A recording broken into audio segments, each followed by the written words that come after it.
안녕하셨습니까? 만나의 아침, 하나님의 귀하신 은혜로 시작하도록 하겠습니다. 기도하시겠습니다. 하늘에 계신 아버지 하나님 감사합니다. 오늘 이 아침에도 주님께서 베푸신 귀하신 은혜와 생명의 능력을 통해 저희가 삶을 누릴 수 있도록 도와주셔서 감사합니다. 아버지의 놀라우신 은혜와 능력이 이 아침 함께하는 모든 주의 자녀들과 함께하여 주시옵소서. 말씀을 통해 저희들이 깊은 영적인 의미들을 깨닫게 하여 주시옵소서. 말씀 속에 생명이 있고 은혜가 있고 삶의 길이 있음을 깨닫게 하여 주시옵소서. 예수님의 이름으로 기도드리옵나이다. 아멘. 오늘은 제10과 매일의 삶 속에서 예수를 따름입니다. 기억절의 말씀은 누가복음 17장 5절 사도들이 주께 여짜오되 우리에게 믿음을 더하소서 하니. 네, 그렇습니다. 우리에게 믿음을 더하소서. 어떻게 보면은 오늘 여러분과 제가 주님께 간구해야 될 부분이 아닐까 생각이 되고요. 학습 목표입니다. 우리가 이 과를 통해서 깨닫고 느끼고 행해야 할 것은 예수님을 따른다는 것의 의미를 우리가 이해해야 합니다. 예수님을 따를 필요성과 대가를 깨닫는 것이고요. 행하는 것은 예수님을 따르는 삶을 매일 실천하는 것이지요. 자, 이번 과를 통해서 예수님은 십자가에서 하나님이 정말 어떤 분이신지 가름할 수 있도록 인간미와 타락하지 않은 세계를 보여주실 뿐만 아니라 죄의 값도 치르셨습니다. 그래야 인류는 타락한 본성에도 불구하고 속량을 받을 수 있게 되었지요. 예수님은 또한 구원받은 자들의 공동체, 즉 그분의 죽음으로 말미암아 구원을 얻고 그분의 삶과 가르침을 따르기로 선택한 이들의 공동체, 교회를 세우셨습니다. 구원받은 공동체의 이론이라는 부름은 우선적인 지위에 대한 부름이 아니라 그들을 부르시니 즉 그리스도께 대한 절대적인 충성으로서의 부름입니다. 그래서 그리스도께 전적으로 충성하는 제자의 삶에는 엄숙한 요구가 있습니다. 경쟁이나 다른 사람과의 경쟁이 아니라 또 내가 할 어떤 사역을 다른 방법으로 대체시키는 것은 허용되지 않은 것입니다. 오늘 우리 스스로가 감당해야 할 또 이행해야 할 삶의 모습이 있다고 하는 사실을 우리는 기억해야 합니다. 그래서 매일 삶 속에서 예수님을 따라서 가는, 예수님을 정말 롤 모델로 삼고 배우고 익혀야 할 삶이 있음을 우리는 기억해야 합니다. 자, 첫째 날 바리새파를 피하라. 자, 바리새파. 교훈으로 내려가시면 예수는 진정한 신앙의 핵심에서 벗어난 바리새인들과 종교 지도자들의 모순을 지적하시며 그들의 거짓 신앙을 경고하셨습니다. 자, 바리새인들. 복음서에서 이 바리새파를 언급한 것이 약 한 80번 정도인데요. 그 중에 4분의 1, 20번 정도가 누가복음에 있습니다. 이 교리적으로 보수적인 입장을 표방한 바리새인들은 이 자유주의적 사고를 가진 사두개인들의 반대편에 서 있습니다. 바리새인들은 은혜를 믿는다고 공언하기는 했지만 대개가 율법 준수를 통해 구원을 가르치는 율법주의자들이었다는 사실을 기억하시고요. 누가복음 11장 37절 54절을 보면 예수님은 무엇에 대해 경고하고 계시는가요? 오늘날 이와 같은 원칙은 어떻게 나타나야 할 것인가? 예수님이 경고하셨던 것이 우리의 삶에 어떻게 우리가 삶에 적용해야 될지 우리가 생각해 봐야 할 것입니다. 이 지금 여기 한 4-5가지를 언급하고 있는데요. 첫 번째는 11조는 하나님이 베푸시는 것들을 즐거이 인정하는 행위인 반면 인간관계에 필요한 사랑과 공의라는 기본적인 요구를 대신하지 못한다. 간단하게 말하면 이게 무슨 말일까요? 11금 생활을 잘 한다고 해서 사람과 사람 사이의 사랑과 공의라는 기본적인 요구는 무시해도 된다는 것이 아닙니다. 내가 어떤 걸 잘하기 때문에 다른 거는 그냥 그거로 다 대체할 수 있다. 이게 아니라고 하는 것입니다. 두 번째는 이 공의와 하나님에 대한 사랑을 버리는 자들이 세상의 높은 자리에 앉아있다고 하는 것입니다. 하나님에 대한 진정한 사랑과 공의는 갖고 있지 않으면서 높은 종교적인 위치에 있기를 원한다는 것이죠. 세 번째는 진정한 신앙을 단지 표면적인 종교의식과 동일하는 것입니다. 형식주의적인 신앙의 모습을 갖는다는 것입니다. 이런 부분들이 이 바리새인들이 가졌던 신앙적 모습의 대표적인 모습들이라는 것이지요. 그 다음에 이제 네 번째는 남에게는 견디기 힘든 종교적 부담을 지우면서도 자신들은 한 손가락도 이 짐에 대해 지지 않는, 그러니까 말로는 잘한다는 거죠. 다른 사람들에게는 이런 것 저런 걸 요구를 하지만 설상 자기들은 그것을 하지 않는다는 것이죠. 다섯 번째는 결국은 하나님의 복음과 하늘에 대하여 가르치고 전해야 할 사명을 가졌으면서도 실질적으로는 다른 사람들에게 그 하늘에 들어가는 그 모든 것들을 가로막고 있다라고 하는 것입니다. 예. 이제 지금 사역의 이 내용을 엉뚱하게 쓴다는 사실이죠. 다른 사람들을 위하여 봉사하고 희생해야 할 부분을 다 오히려 자기들이 그 위치만 점유하고 그것에 대한 결과와 능력은 다른 사람들에게 베풀지 않고 가로막고 있다라고 하는 것입니다. 이게 바로 바리새적인 신앙이라고 하는 것. 오늘 우리들의 삶 속에서도 이런 요소들이 비춰질 수 있습니다. 그래서 한번 좀 우리가 내 삶을 어떻게 바르게 잡아야 할지 한번 생각해 보시길 바라고요. 묵상. 예수님은 지금 여러분에게 어떤 경고의 기별을 주시고 있는가요? 우리 이 다섯 가지 중에 나는 과연 어떤 부분에 속해 있는지, 또 어떤 부분들이 내가 내 모습 속에서 갖고 있는 것인지 한번 우리가 검토해 봐야 될 것입니다. 적용입니다.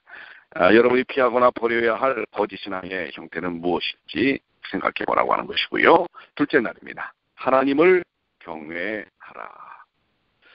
자, 밑으로 내려가시면 우리가 정말 두려워할 대상은 눈에 보이는 것에만 영향을 주는 이 세상의 존재가 아니라 우리의 영원한 운명을 다루시는 하나님이시다라는 것입니다. 그럼 하나님을 경외한다는 것, 예, 근데 이 하나님을 경외라고 하는 말이 두려워하라라고 하는 말씀인데요.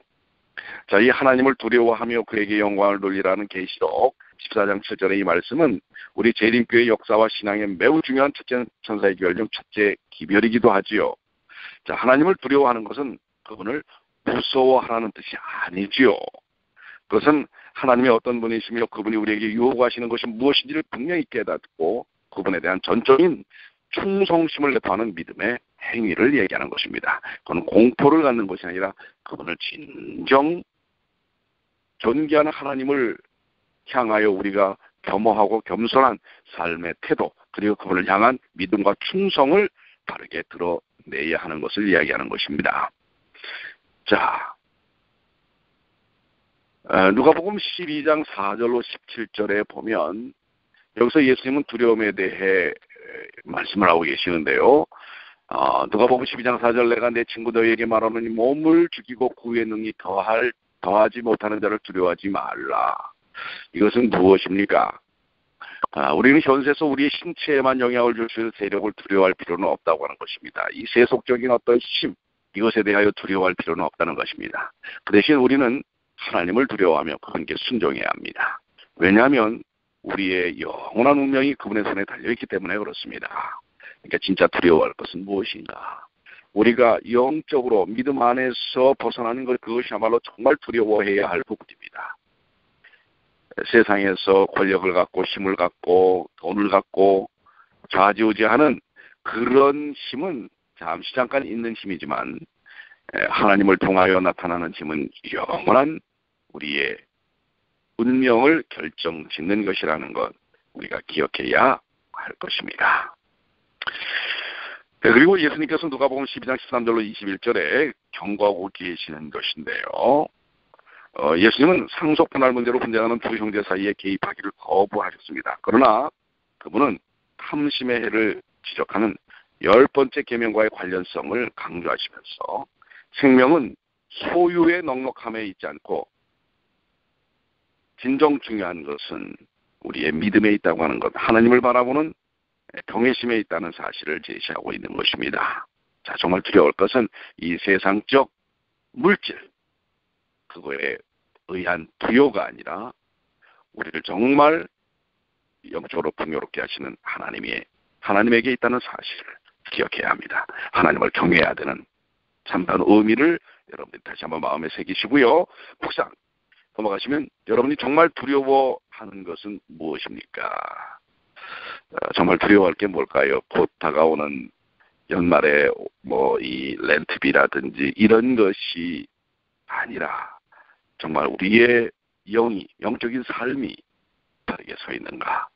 이게 정말 두려워야 할 부분 아닐까요? 적용입니다. 어떻게 하면 보이는 것에 얽매이지 않고 영생을 바라며 만족감을 누릴 수 있는 생애를 살 수 있을까요? 어떻게 할까요? 한번 여러분들이 생각을 해보시고요. 적용해 보시길 바랍니다. 셋째 날입니다. 깨어서 준비하라. 밑으로 내려가시면 그리스도인들은 주님의 재림을 소망하며 모든 면에서 신실하게 깨어 준비하는 삶을 살아야 합니다. 뭘 깨어서 준비한다고요? 주님의 재림이죠. 자, 누가복음 12장 35절로 53절에 보면 오늘 나에게 주는 기별이 무엇인가 우리가 좀 생각해 봐야 할 것입니다. 그리스도인들은 느슨하게 졸고 있을 여유가 없다고 하는 것입니다. 근데 사실 오늘날 현대인의 삶은 다른 일에 바빠서 영적인 준비, 특별히 예수님의 재림에 대하여 진지하게 접근하는 그런 접근이 좀 부족한 것들 한번 생각해 봐야 될 것 아닐까요? 주의 재림은 확실하지만 우리는 그때를 알지 못하기 때문에 우리 스스로가 띠를 조이고 또 우리의 신발끈을 잘 묶으면서 준비를 해야 됩니다. 신앙을 정비하고 불을 밝혀야 할 것입니다. 느슨해져 버려 있는 우리의 영적인 상태들을 다시 한번 잘 이렇게 올곧게 다짐는 그러한 일들이 필요하지 않겠습니까? 여기 누가복음 12장 45절에 주인이 더디 오리라라는 구실로 신실한 삶을 소홀히 하는 사람들에게 경고를 하고 계시죠. 사실 이러한 주인이 더디 오리라라는 구실로 신실한 삶을 소홀히 하는 자들은 가장 혹독한 심판 아래, 하나님의 심판 아래 자신을 두고 있는 것이다라는 것이 성경의 경고입니다. 특권이 클수록 책임도 막중합니다. 그런 면에서 우리 재림 성도들은 귀한 특권을 갖고 있죠.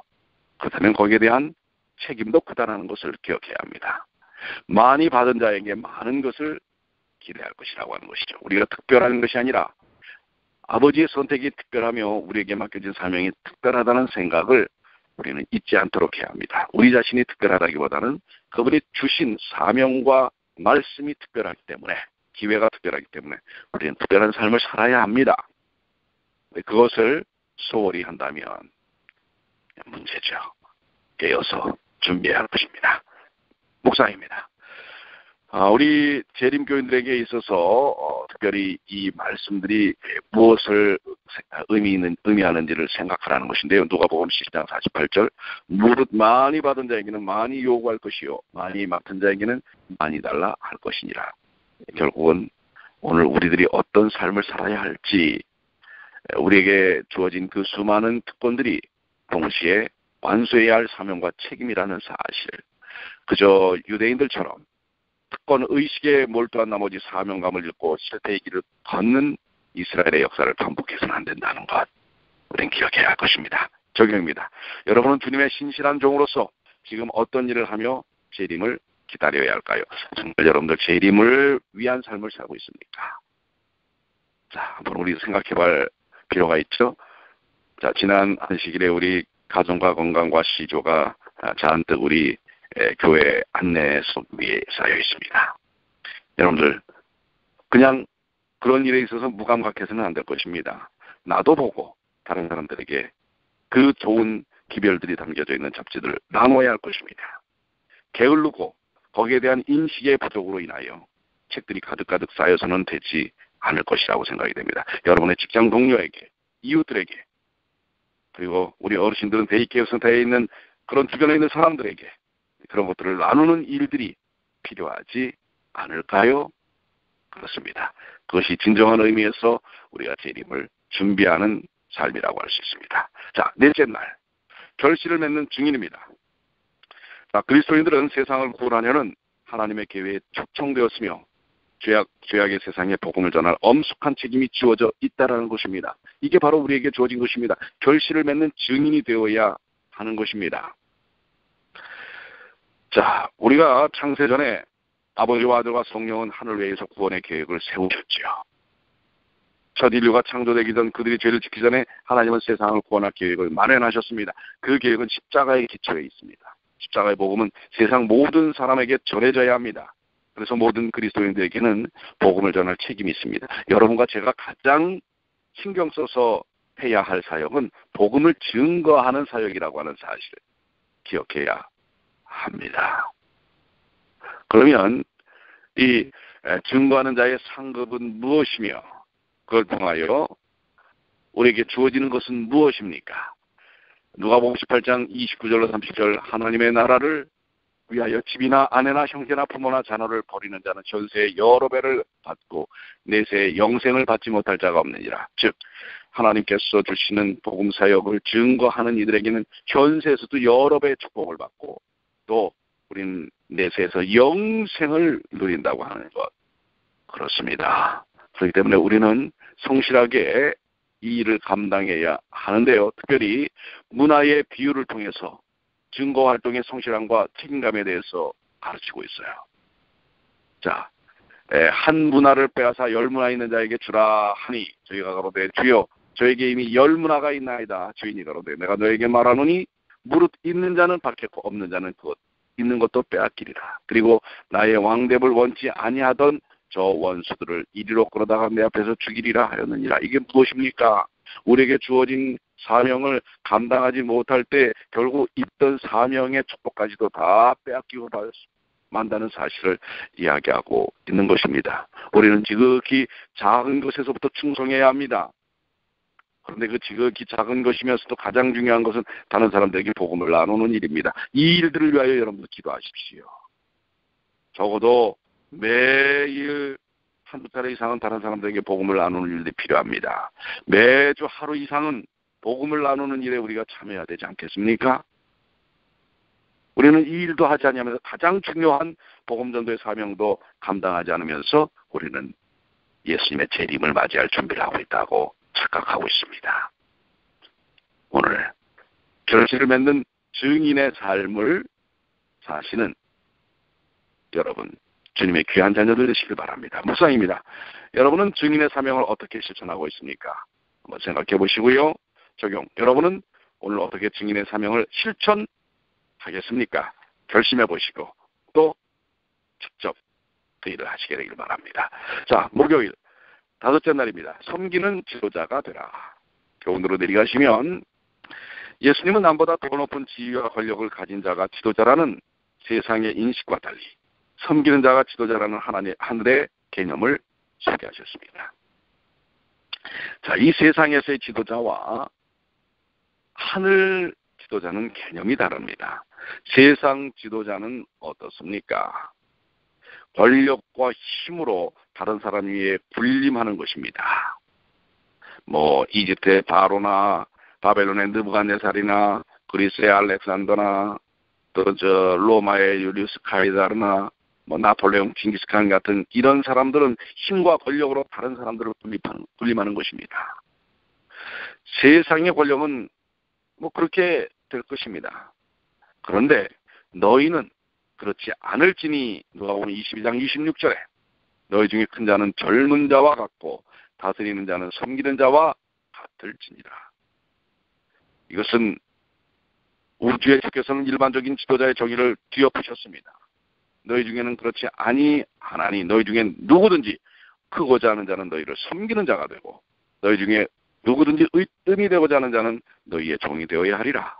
인자가 온 것은 섬김을 받으려 함이 아니라 도리어 섬기려 하고 자기 목숨을 많은 사람의 대성을 얻으려 함이라고 마태복음 20장 26절 28절을 통해 지도자론을 우주의 지도자론을 설명하고 있습니다. 진정한 지도자는 군림하는 지도자가 아니라 섬기는 지도자라고 하는 사실을 말씀하고 있습니다.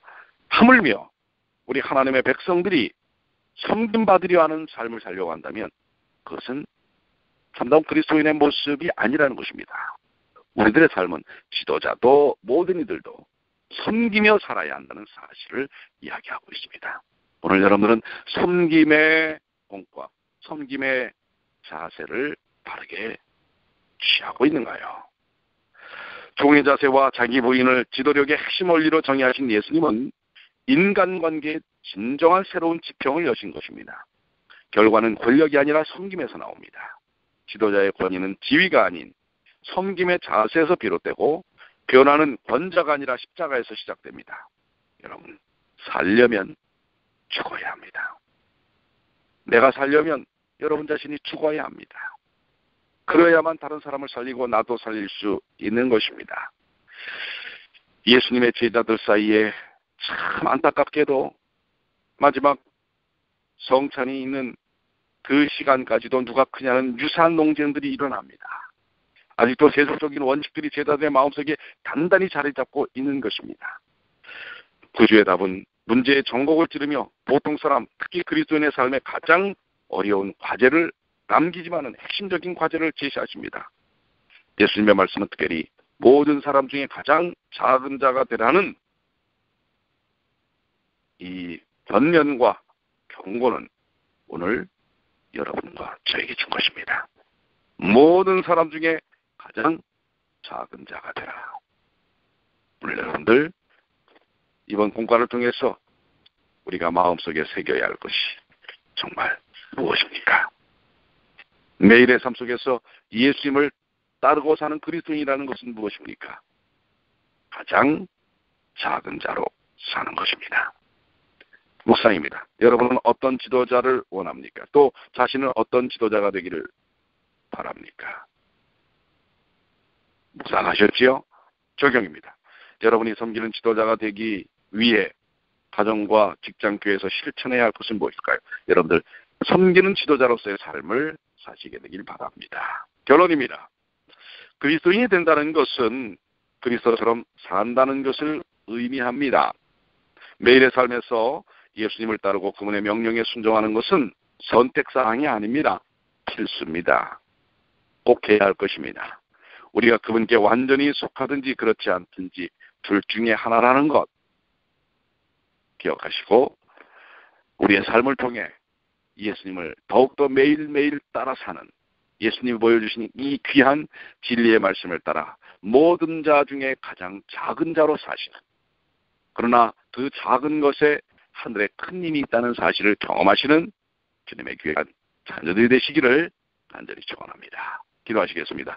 아버지 하나님, 우리의 신앙이 혹시 거짓되고 위선되고 겉껍데기만 있는 신앙이 아닐 수 있도록 오늘 주신 말씀들이 우리의 마음속에 아로새겨질 수 있도록 도와주시고 매일의 삶 속에서 예수님을 따르는 주의 자녀들이 되게 하여 주시옵소서.